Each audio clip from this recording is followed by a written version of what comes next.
Welcome to our program, Colonel Sweet and Mark Toth. Daniel, thanks for having us back on the show. Daniel, great to be here. Thank you. Russian dictator Vladimir Putin has agreed to a partial ceasefire in the air after a phone call with US President Donald Trump. However, Russia has continued to attack Ukraine with drones and missiles, even after declared ceasefire in the air. I would like to begin with you, Colonel Sweet. How can you assess such unwillingness of Russia to play by the rules, to agree with ceasefire deal?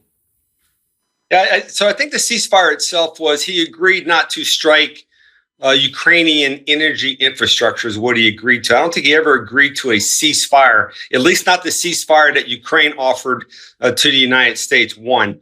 Two, he struck Ukrainian power plants within hours after having said that. And three, of course, we know that he continues his relentless assaults via ballistic missiles and drones upon Ukrainian civilian population centers, hospitals, schools, and the likes. He's continued to do that throughout this last week and a half.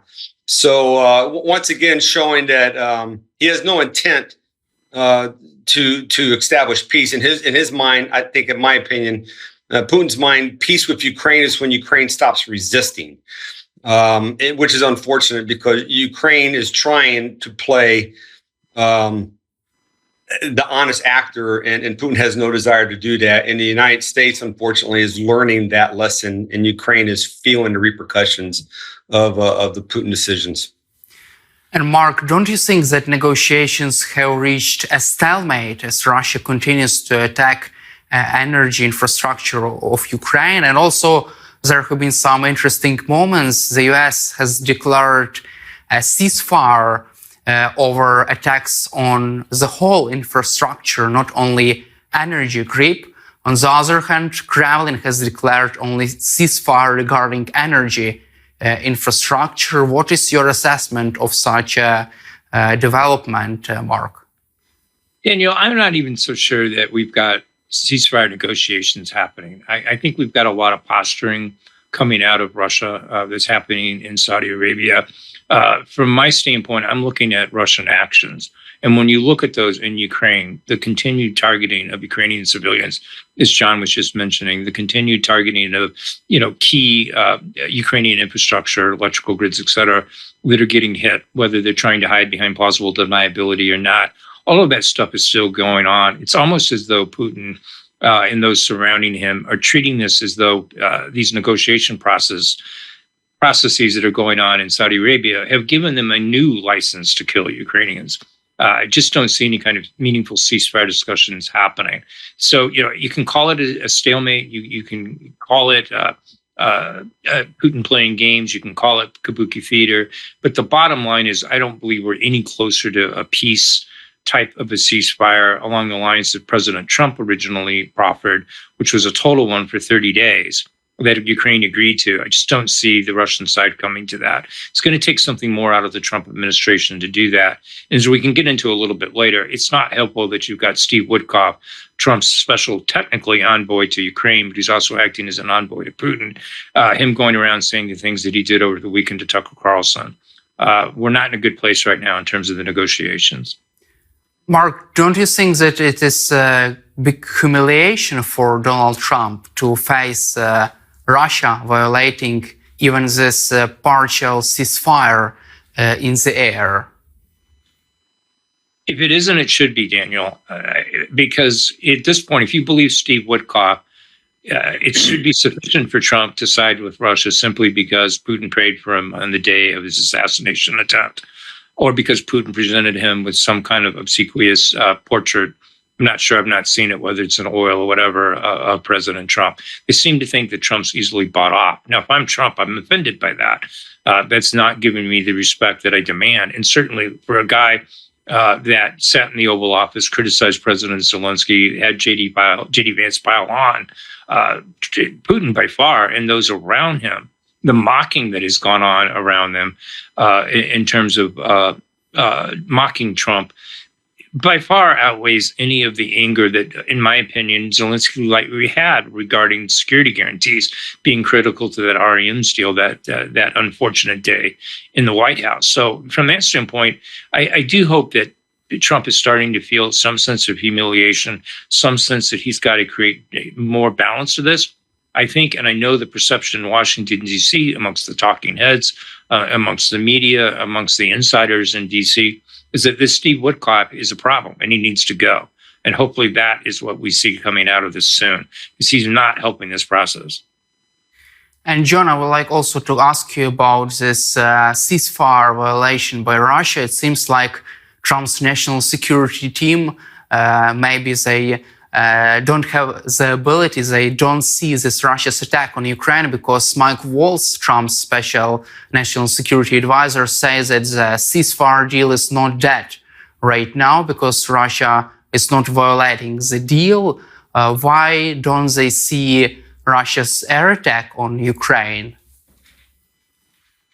And that's a great question. And, I certainly wish I knew. Look, Mike Waltz is a retired Army officer, a special operator. So you would think that he has a better understanding of Russian military capabilities in what they are trying to accomplish.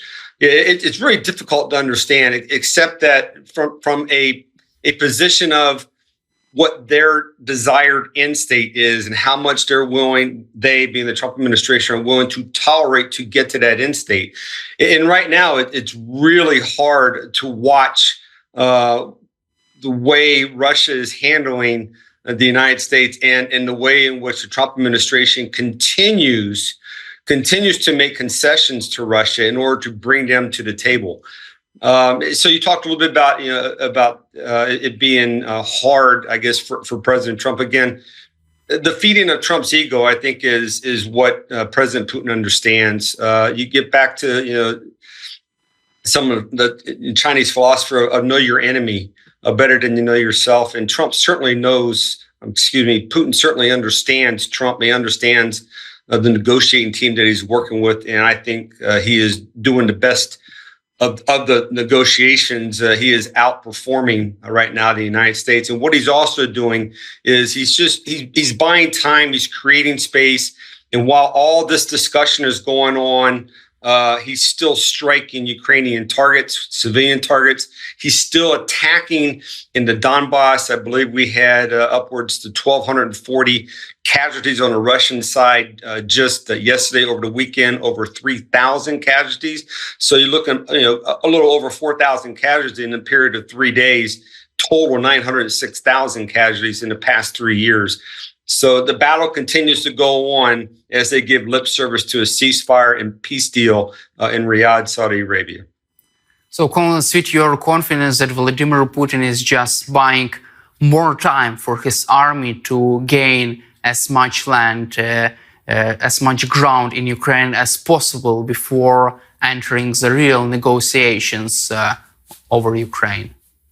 I think that's exactly right. Look, he says he wants peace, okay, but not a piece of Ukraine. I believe he honestly thinks he wants all of Ukraine.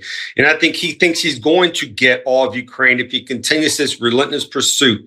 What he's not counting on, though, is the Ukraine military fighting back.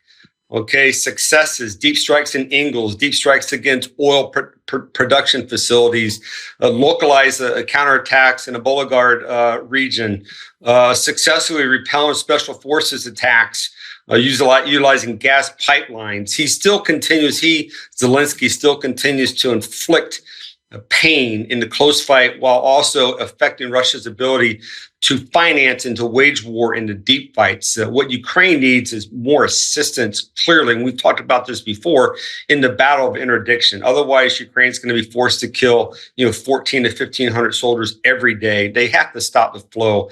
And I think that's one way the Trump administration can get Russia to the negotiation table if they're able to shut down that spigot. And then Ukraine starts to re-seize terrain. You may see Russia come to the table then. But right now, it's just buying time. And Mark, what is your assessment of Russia's negotiating tactic with U.S. President Donald Trump and their strategy on the ground in Ukraine? Their approach, Daniel, is really one of buying time, but not the kind of time that I believe a lot of people think it's headed towards in terms of a ceasefire. They just want time to reset their military, to continue to take territory, and continue to figure out how they can go about taking all of Ukraine at some point, or at least dominating it. So far, when we look at these negotiations, and I'm just not comfortable using the word negotiations at this point, because all we've seen out of Russia are maximalist positions, demands that are coming from them. There's nothing that they are conceding that you could argue, not even a ceasefire in terms of Ukrainian civilians, that would suggest to you that they're anywhere close to entering into a comprehensive ceasefire. It's just all talk. What you do see out of them, the things that they're willing to talk about, are simply things that create advantages for them on the battlefield, as Trump is just saying. So, for instance, not hitting oil and energy targets inside of Russia, that was to their advantage. Ukraine has been very innovative. They've been doing these deep strike hits, the one in Krasnodar and elsewhere, the oil refineries that are being taken offline, the gas transfer point in Zutia. I'm not going to be saying that right, but in the Russian Oblast of Kursk.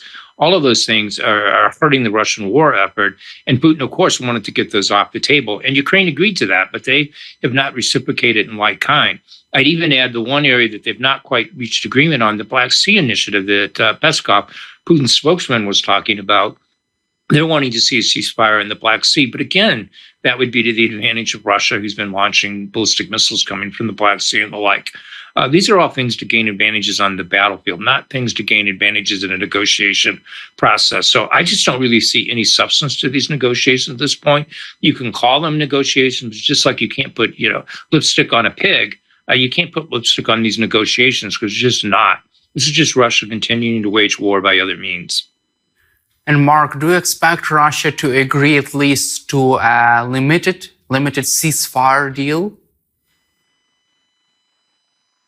It's a fair question. I don't know how to answer it because right now, until Trump is willing to back up his words by letting Ukraine deliver more punches to the mouth, if you will, to Russian forces, I don't see any reason why Russia should enter into a ceasefire until they're hurting more.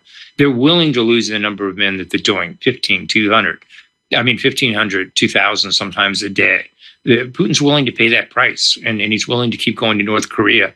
Shoigu was just there last week, once again, likely getting more troops, likely getting more artillery shares. They're willing to pay that price. Something has to happen at a game-changing level for Putin to really come to the ceasefire that would have any kind of meaningful effect in terms of the killing that's going on inside of Ukraine.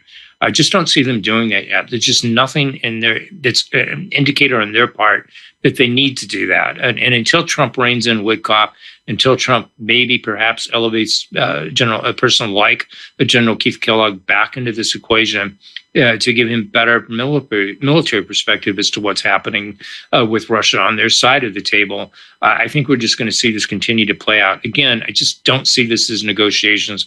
I see this as just Putin. I'm going to repeat this because I think it's an important point. I just see Putin waging war by other means here. Colin Sweet, do you expect Russia to agree with at least a limited ceasefire proposal from the United States?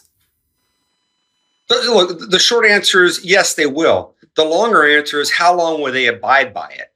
Okay, and that's been critical, for the past 10 years. You heard Zelensky tried to explain to the president in the Oval Office that they've had 20-something ceasefires from 2014 to 2022 that have been violated. If it was 20, it may have been 200, wherever you want to put the zeros. But they have not honored them, okay? They serve a purpose. That ceasefire may serve a purpose for 15 minutes. It may serve a purpose for 3 days. But as soon as that purpose has been served, Russia's going to return to the same activities that they have prescribed to. They are going to attack civilian targets. Every battlefield loss is countered with a civilian target. Not just civilians, but also cultural centers. Call it what you will. When you start going after the civilian population, you go after their language, you go after their cultural centers, eventually you have to come to the conclusion that he's trying to eradicate the Ukrainian population. That's also known as genocide. It's a word that's not used often enough in what's going on right now in Ukraine. And Colonel Sweet, don't you think that Russia, for example, can agree with a partial ceasefire in the air and at sea, but just continue to move forward with ground offensive on the ground? They probably, and they can continue to move forward on the ground, acknowledging, I mean, look, they're going to take the casualties that Mark was talking about. The ground war right now is deep casualty producing mechanism that Ukraine has. Ukraine's winning the close fight, but in order to win the close fight, they're ceding terrain, you know, as much as 100 meters here, a kilometer there, but nonetheless ceding terrain, and they're going to kill their 1,500 every day. But the next day there's another 1,500. Next day there's another 1,500. And as Mark said, Putin has no regard for the lives of the soldiers that are being fought, whether they're his soldiers or North Korean soldiers. He just wants results, and results are continue to push forward. So yeah, would they accept ceasefires in the Black Sea and the air? Sure. But again, it comes down to how long will they abide by them. They only abide by them as long as they're favorable to them.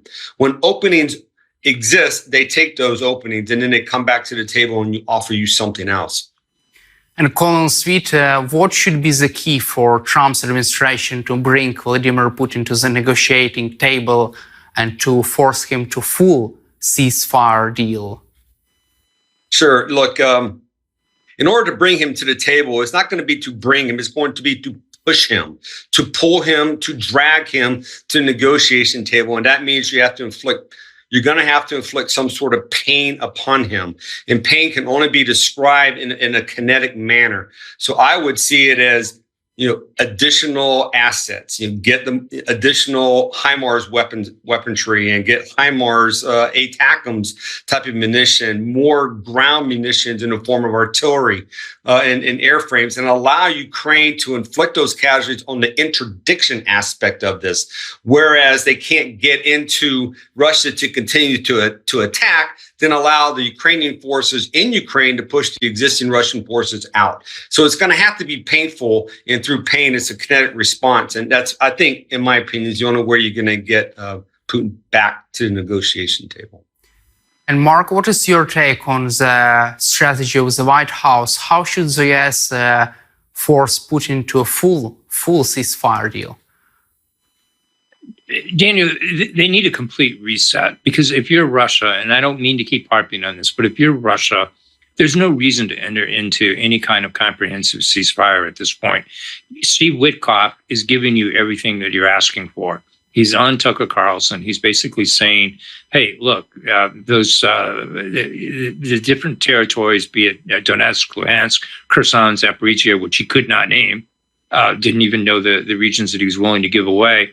He starts parroting Russian talking points that there were referendums. They were sham referendums. Ukrainians were voting under duress. He ignores a lot of reality on the ground, that Ukrainian kids have been kidnapped, that Ukrainian men are being conscripted in occupied territories, are being conscripted by the Russian forces. He's got a very misguided view of Putin, thinking he's not such a bad guy, and that he's somebody that can be trusted, that he's not going to want all of Europe, et cetera. He's just not seeing reality for what it is. So if you're Putin on the other side and you're looking at a ceasefire, you may take a tactical ceasefire that benefits you, like the ones we talked about, not hitting Russian oil and energy, making sure that the Black Sea Initiative ultimately comes about that prevents Russian shipping from getting hit in the Black Sea, et cetera. But those are just tactical battlefield ceasefires. Those are not real substantive ceasefires that are going to lead to something. So from a White House standpoint and calculus, they've got to ring this in. I mean, the amount of damage that Witkoff has done over the weekend in terms of basically laying out the case for why Russia deserves its maximalist demands in this conflict have made, in my opinion, any kind of ceasefire to negotiations impossible. Russia has no reason to enter into this kind of ceasefire. And so until Trump gets a hold of this, until he starts to understand that Putin is saying, I'm getting everything that I want out of this, why should I stop? He's not going to change anything here. I mean, we've seen the fallacy of the kindness approach, this idea that you can schmooze Putin, that you can get him to the table.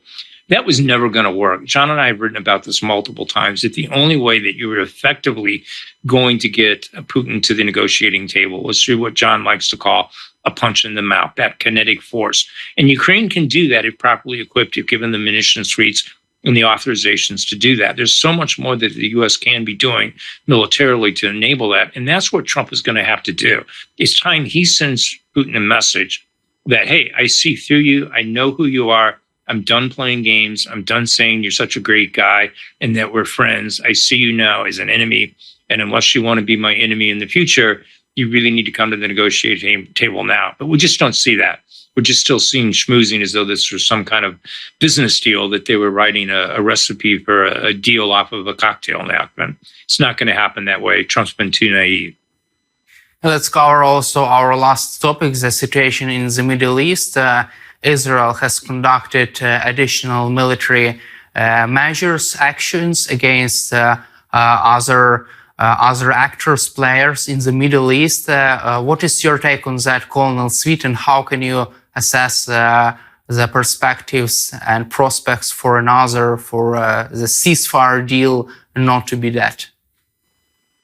Well, I think from an Israeli perspective, they're tired of dealing with the Hamas leadership, Hezbollah leadership, and Iranian leadership that do not and will not, one, return the hostages that they said that they were going to return, and continue to attack them. I think Israel now has also been empowered because they have President Trump behind them, saying that he's going to support them by taking on the Houthi directly in the Red Sea and the Gulf of Aden. He's taken that, if you will, that piece of the puzzle, or that piece of the pie off the table, so Iran can address their local fights. And at the same time, sending a message to Iran that, we're going to take down your proxies, and then when we're done with your proxies, we're going to come after your nuclear capability. And that may mean a change in regime, depending upon how Israel chooses to go about it. So no, Israel's frustrated. There's still hostages that are unaccounted for. And they're done, I believe, negotiating. They're back into the business of winning. And Mark, what is your assessment of current situation in the Middle East regarding Israel and also strikes on Houthis? Right, lots going on. I mean, if you look at the Gaza Strip, clearly Israel's reached a point where they realize they're probably not going to get many more hostages out alive. And they realize that Hamas is reconstituting, at least politically, and then ultimately that militarily aspect to them comes back. And I believe they're going to have to defeat them militarily on the battlefield. It's just not going to work to do surgical airstrikes and the like. They're going to have to eradicate them from them and then figure out what that long-term solution is with the international community that figures out a fair and equitable solution for the Palestinian civilians who are caught up in all of this. But that's never going to happen as long as Hamas is allowed to continue in power, politically, military, or a combination thereof. And so that's what you're seeing at this point, I believe, where patience had run out in Israel, and it's just time to effect a military solution to it. In terms of the Houthis, there's an interesting dynamic there. There's not been as much reporting in terms of exactly what the U.S. is doing in terms of battle assessments reports coming out of the Pentagon with what's being hit. Their strikes appear to be ongoing. There's a video being released of F-18s taking off of the aircraft carrier and the like, but we're not seeing exactly what they're hitting, except through independent reports, and it appears to be some key Houthi leadership groups and the like, and that needs to continue. But the dynamic there that we're not quite sure is whether or not that is tamping down. And I want to flip back to John for a second, if I can, on that point, is whether or not we're seeing some tamping down on the military in consideration of the negotiations going on in Saudi Arabia, because you've got Lavrov that spoke out against the U.S. attacking the Houthis. And the Houthis, we should make this extremely clear to viewers.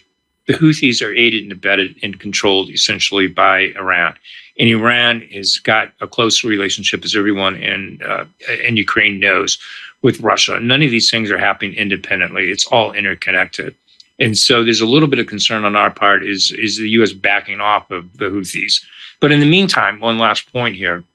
In Iran, I do believe that the whole issue of Iran's nuclear breakout is starting to surface to the top. You're seeing Mike Waltz out with statements that we're not going to allow Iran to get a nuclear weapon, to weaponize it and the like.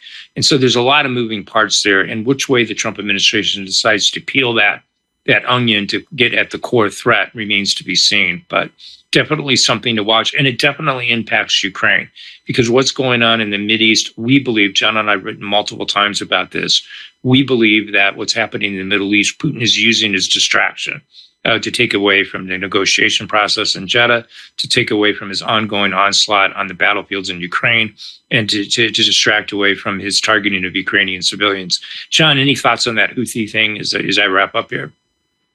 Yeah, let's just go back to one point that you made concerning Iran. Reuters report a few months ago actually attributed Iran with opening the door for Russia to negotiate weapon sales to the Houthi. So it's possible that some of the missiles that are being fired at U.S. vessels right now are actually Russian missiles that they procured from Russia via Iran. So yeah, it's all interrelated. And again, we don't know how the negotiations are going in Saudi Arabia, but we do know that Lavrov has tried to get the United States to back off the Yemenis. So it's interesting how it's all tied together. As Mark said, the dynamic is they are connected. And you have to understand the connection if you're going to ever come to a conclusion. And in our opinion, the conclusion is address the Russia threat, and then everything else will take care of itself. Thank you, Colonel Sweet. Real quick here. Yeah, Daniel, real quick here. Just one little point there. Sure, Mark, yeah. That's one of the reasons why I'm saying I believe the negotiation process in Jeddah is a sham. Because you see these distractions that are happening at the orchestration of Putin in the Middle East, be it the Houthis, be it Hamas again. It's not coincidental that the Houthis, just a week before the negotiation process was to start, that they began saying, we're going to attack Israeli shipping again, which prompted Israel to do it. It's not without coincidence that Hamas, just a day later, said, we're not going to continue to abide by any new ceasefires. That wasn't a coincidence. That was likely at Brand's behest. Both of those things, those key points, were probably because Putin was saying, hey, I need distractions in the Middle East to take away from what's happening at the negotiating table and what I'm doing in Ukraine. So if John and I can make one huge point here to everyone that's watching, pay attention to the whole picture because it's all connected. Sorry to interrupt you. Thanks. Thank you, Mark, and thank you, Colonel Sweet and Mark Toth, for your time, for your support for Ukraine, and glory to Ukraine. Hey, Daniel, thank you for having us back on. It's always great to talk about what's going on in Ukraine. And yes, Slava Ukraine. Slava Ukraine. Героям слава. Thank you both.